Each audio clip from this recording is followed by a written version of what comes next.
M&M chocolate. We know they have milk, crispy, peanut, but they've now got woke chocolate.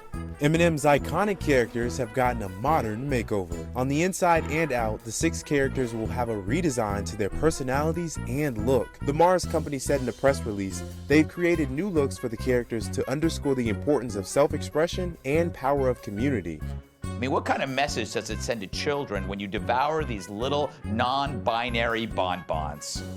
For commentary, we go to our candy correspondents. You conniving, climbing little bitch. I do not... Am I the only one who's turned on right now? On the 18th of January 2022, Mars initiated a campaign of inclusivity amongst the rebranding of its M&M's mascots. The Yassification of M&M's are upon us.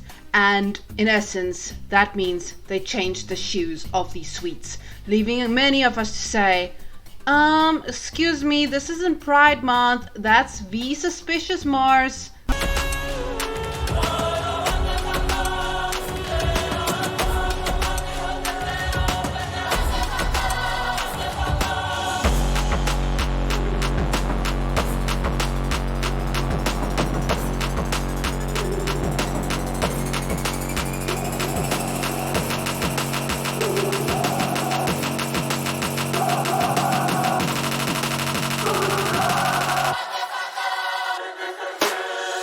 So, before I get into this video, just a friendly little reminder that these are just my opinions, thoughts, and mere allegations at the present time of me recording this video. So, that being said, do not send anybody mentioned in today's video, companies included, any type of hate or harassment or bullying. That is some ugly girl shit and fundamentally anti-thought. If you've ever hung around in these capitalist streets, then you're probably aware of the idea that companies occasionally pander to specific minority groups in order to make a quick buck or gain some woke points for what could ultimately be called an elaborate publicity stunt. This year we are up for some inspirational transformation of the M&M's characters. Yes, it is their time. Watch them shine. If you look closely at these pictures, you will notice that the green one came out as pro-comfortable shoe wear.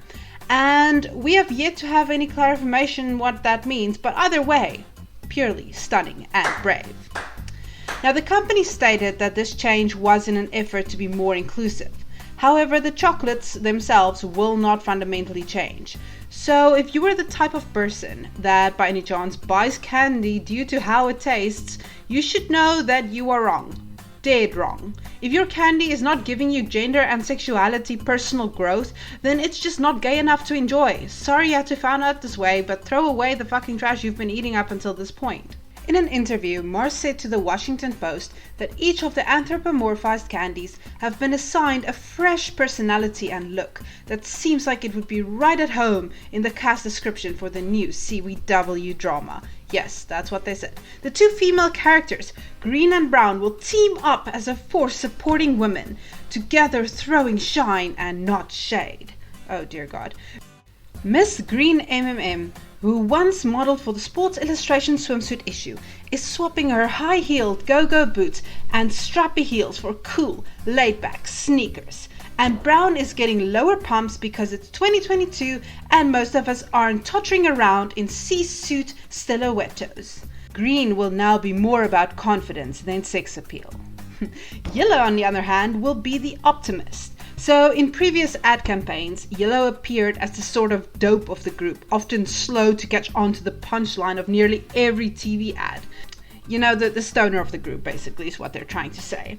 The 2022 version has wisdom in its own right and forces us to see the world as it should be. Again, your high friend. Orange, on the other hand, is the avatar of our collective anxieties, and his makeover produced one of the saddest lines that came out of the marketing department seeking to connect with its audience. And I quote, "Orange is one of the most relatable characters with Gen Z, which is also the most anxious generation." Yes, ladies and gentlemen, this is what happens when mental illness becomes a personality type. That's the relatability. That's the first time in marketing you saw yourself represented. If you are Gen Z, you are an orange M&M. Yes. Red, on the other hand, who formerly seemed to be the group's alpha candy, basically the jock of the group, is becoming more of a team player apparently. Raid will share the limelight with the additional cast, allowing each character to shine as their own star. They said literally nothing about the blue ones, so I guess he's like the NPC or everybody's racist uncle, maybe. I don't know, he did not experience any glow up for this. Now, I know that you're probably thinking that I'm coming across as a little bit of a hater. Rest assured, your instincts are correct. However, it's not because of the fake wokeness, the lazy redesign, or even the attempts to capitalize over a minority group. Nope, it's the corporate aspect for me. What in the body positivity am I fucking talking about here? So earlier I joked about how it's not even Pride Month and M&Ms are not releasing like a new flavor or anything new in their designing or packaging. So what's all the hype about? Well, one possible speculation about the rebrand was brought to light by Hjalti, the executive director of UN Watch, a human rights non-governmental organization and the United Nations watchdog group. Nua made a call-out post on Thursday, in which he argues this campaign is ironic at best and hypocritical at worst, since Mars Global, the company that owns M&Ms, is getting into a shit ton of heat because it is sponsoring the 2022 Olympics in Beijing. The reason why this is a problem for people is because the company is promoting its Snickers bar as the official chocolate for the Olympics in a country where they have concentration camps for Uyghur. Now, this is not a political channel and I will not be clarifying what exactly is happening in these concentration camps in Beijing, China. However, I will quote the Newsweek reporting on this, saying that activists and human rights experts say that at least 1 million Uyghurs, an ethnic group made up mostly of Muslims, are being detained in camps in Xinjiang, a western region of China. There have been claims that China officials have tortured the detainees and subjected them to forced labor and sterilizations. Although China has long denied any rights abuses, that needs to be said. Now, some people may simply argue that this is obviously not the Mars company's fault, as they have no involvement in the government and rules and regulations happening there. However, we're not talking about morality here. Oh no. We're talking about public perception and money. In other words, if it is dumb, but people care, then it matters. Tough titties. So this tweet by Noah went viral by arguing the point that the company is fundamentally hypocritical and simply trying to get its bread buttered both ways. However, it quickly turned into an anti-woke tirade against the company. The other big change is that the brown M&M has, quote, transitioned from high stilettos to lower block heels. Also less sexy. That's progress. M&Ms will not be satisfied until every last cartoon character is deeply unappealing and totally androgynous. Until the moment you wouldn't want to have a drink with any one of them. That's the goal. When you're totally turned off, we've achieved equity. They've won. And thus giving Mars the out it needed to simply respond with this. Acting like everybody critical is just being bigoted against the dress code. This was the first backlash that rained on the M&M Pride Parade. However, thanks to the homie Craig Beckett for finding this next part. And I must say, this was a fantastic attempt at distracting everyone away from the child labour lawsuit they're facing. I will leave a link to his video on the topic in the description, so please check him out, send him some love. He's currently busy doing keto, so you know he needs some extra love since he can't even have fucking bread. But don't be too honest, of course. You don't want to go admitting to them that you have to go to the toilet and crank one out every half an hour. Or was that just me? So another speculation regarding the M&M sex reveal party is the deeply disturbing lawsuit article that's currently trending on Twitter. In short, 8 or 6, depending on which article you consult, of adolescent children worked for free on the cacao plantations of the Ivory Coast and now seek legal actions against some of the top chocolate companies in the United States. So these people in question claim that they've been trafficked from Mali in order to work there, and they also claim that these companies, including Mars, knowingly profited off their free labor, i.e. akin to slavery. Now this is some vile shit, holy fuck. However, this is the first time that such a lawsuit appeared and was attempted, and unfortunately for the alleged victims in the story, it was completely blocked by the Supreme Court. And the reason was because the quote-unquote crime occurred outside of the United States. So in other words, they cannot sue for any damages they believe occurred. It might seem to the untrained eye that since there is no legal case, technically Mars won, as they didn't lose any money, capital, investment, and they can keep the chocolate goodness coming. Which means there wouldn't be any reason to rebrand at all, right? Why even care? Why even spend the time or resources? However, for those of us who identify as bitter fucking assholes, it becomes clear that there's more than immediate monetary wins at play. There is a poorly developed concept on the internet known as cloud capital. This refers to the amount of clout or fans or social support a person or company may have on the internet. Basically, the amount of followers you have. PewDiePie, for example, has more clout than me. He's more well known and has more actual support. Cloud capital would refer to his ability to pay his way out of a tricky situation due to all of his clout. So you would need a lot of clout to defeat a defamation caused by, for example, the Wall Street Journal, am I right? So whenever somebody like Jeffree Star or Shane Dawson seem like they literally are uncancelable or can get away with just about anything, it is because they have that clout capital. The easiest way to see it in the wild is when somebody gets ratioed by a massive creator. Not because they are wrong, but because they have like 15 followers compared to the person who's trying to ratio them with 5,000 followers. Thereby, you don't actually need to be right. You just need to look right. It's literally a popularity competition.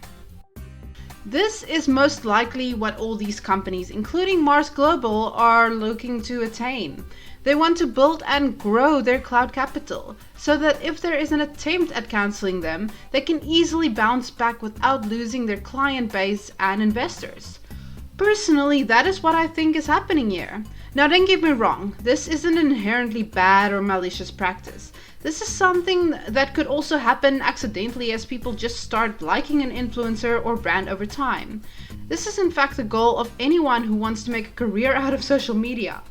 However, the problem for me is that by doing it in this fashion through this specific campaign, they're not simply stating that they are great, fantastic, girl boss, gaslight, gatekeep energy. Oh no. They are also dragging the entire LGBT movement into their fucking mess. In other words, the only way that they believe that they can gain any sort of cloud capital is by stepping on an entirely different human rights movement. And that, ironically, is what I actually wish we would end up canceling companies for. It's just blatantly gross and not the W I want to see for us.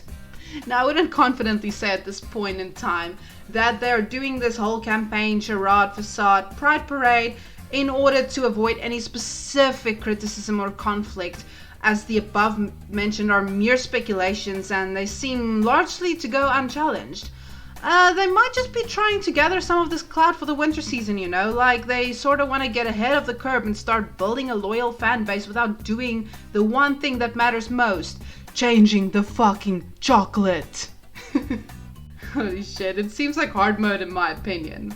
So, all that being said, the best thing to come out of this is the cringy thirst tweets and fan art that people have been making out of these M&M characters. Like, holy fuck, guys. Like, come on, these button-shaped chocolates are made to be eaten, not fucked. But I'm in that if I have to see it, so do you mood. So fucking check this shit out. Oh my god, look at it.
burn it with fire. Anyway, you freaks and incels, I hope you enjoyed this meaningless take. Please tell me in the comments your specific opinions, conspiracies, and speculations regarding this ad campaign. But other than that, I'm just a thought with an opinion and I don't know shit about fuck. Pila.